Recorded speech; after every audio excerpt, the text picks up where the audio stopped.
It's time to get your morning started with the news you need to know. News update. This is what's trending with DJ and PK. Hashtag NBA. Pull up, deep three. No good. Rebound, Pritchard.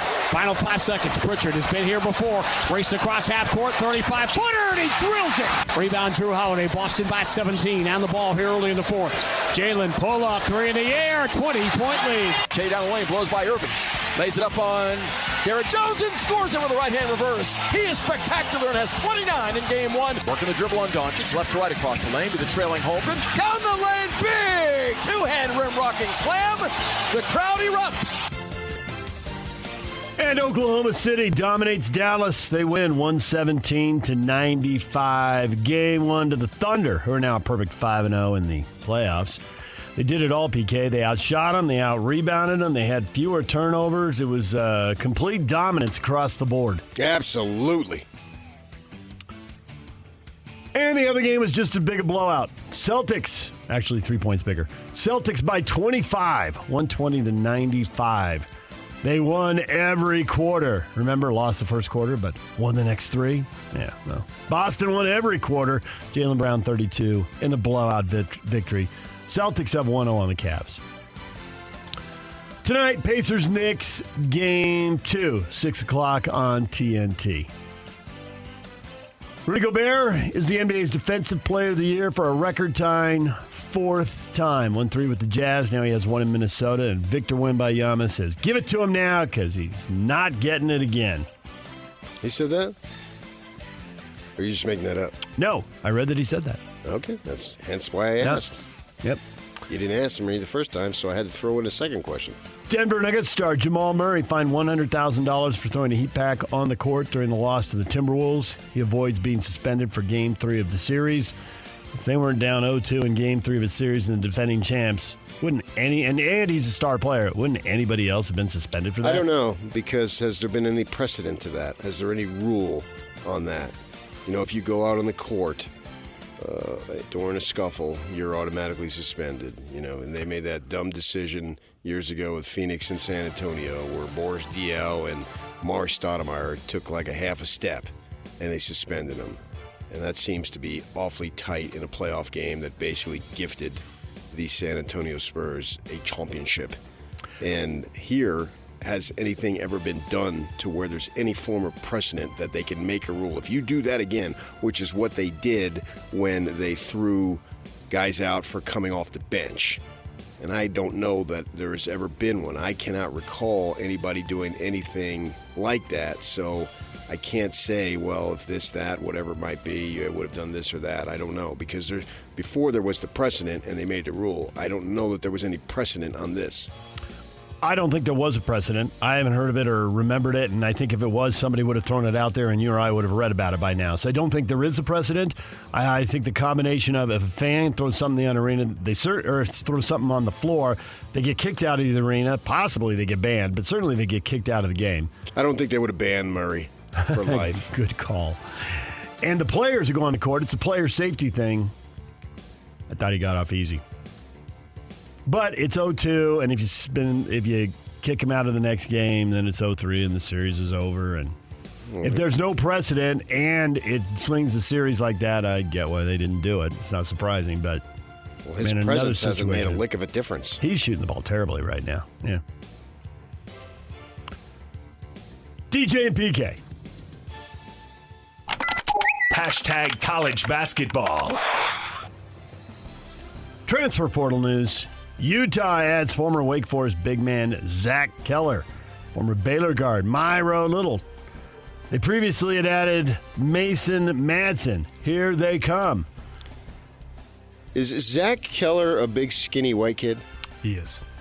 Because flying back from Phoenix on Sunday, there's a big skinny white kid who had a Utah shirt on, and he was holding a basketball the whole time. Could be him. Caught your attention. And he had sort of curly hair.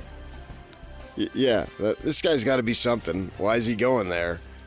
I didn't bother to talk. Don't look it up. Don't. It's too early in the show to start looking up stuff. Is that the guy? I don't look it up. I'm not interested. Who gives a crap? Well, you brought it up. I guess you do. I guess you guessed wrong.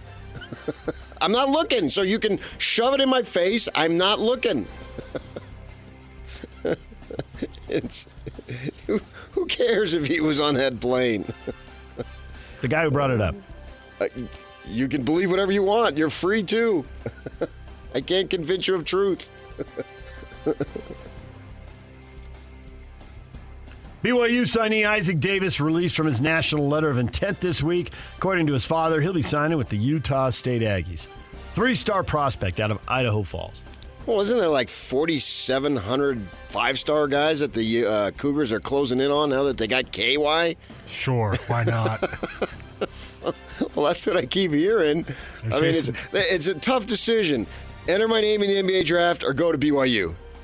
That's KYU. Yeah, KYU. Isn't that what isn't that what we're hearing? They're chasing some big fish. Yeah, big fish. Yeah, a bunch of Moby Dicks. DJ and PK. #NFL.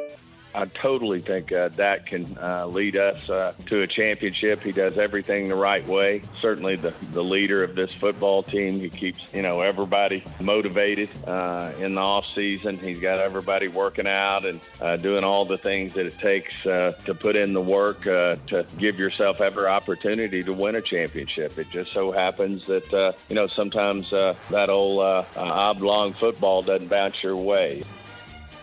Every year. And sometimes multiple times, and you lose by multiple touchdowns at home. Cowboys Vice President Stephen Jones saying Dak Prescott can lead Dallas to the promised land. Well, he's a starting quarterback, and you're a team executive and the owner's son, so of course you're going to say that.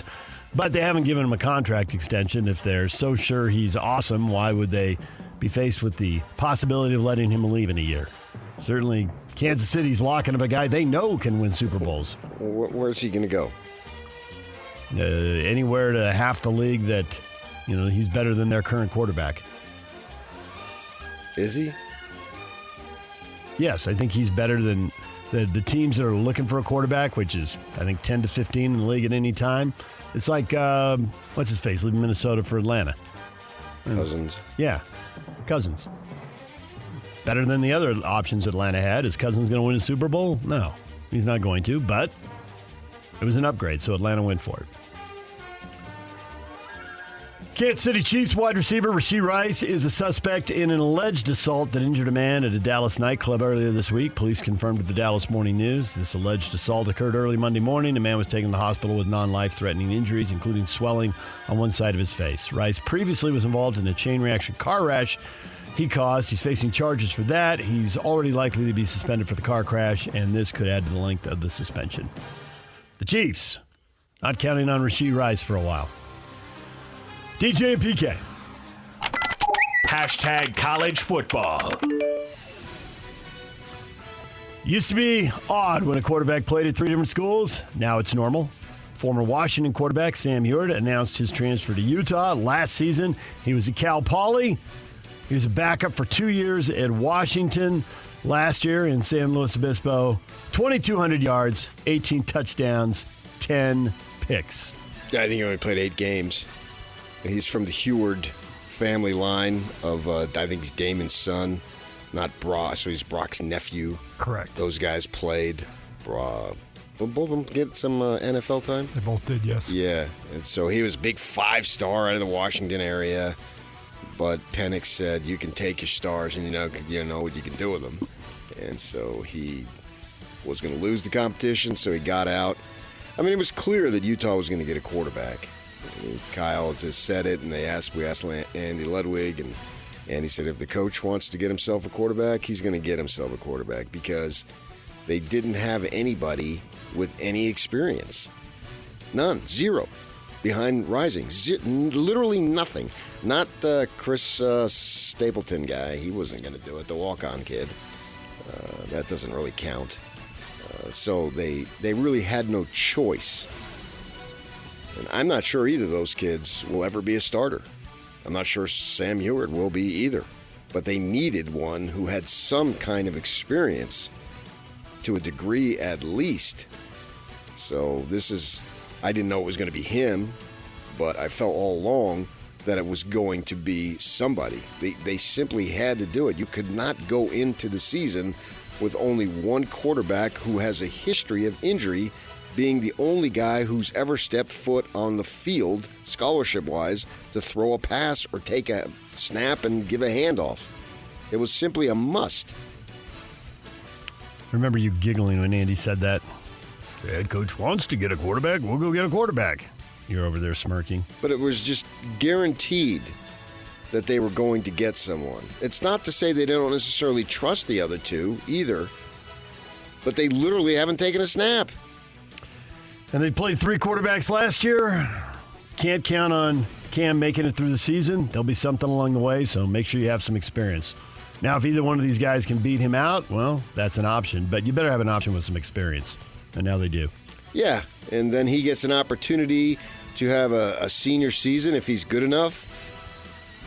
Who knows? Who knows if he stays the season, the way the world works today in college football. We've had guys leave at any point in the season with them, and they haven't had a lot of luck with this immediate transfer quarterback stuff.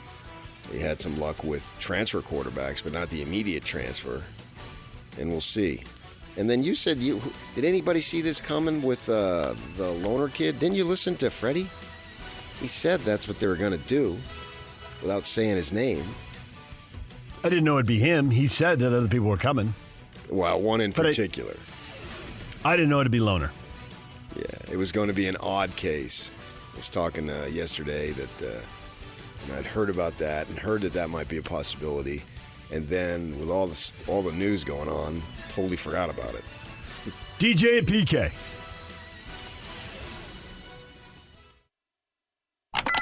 Hashtag Major League Baseball. The 0-2 pitch. Lined through the whole left side, a base hit.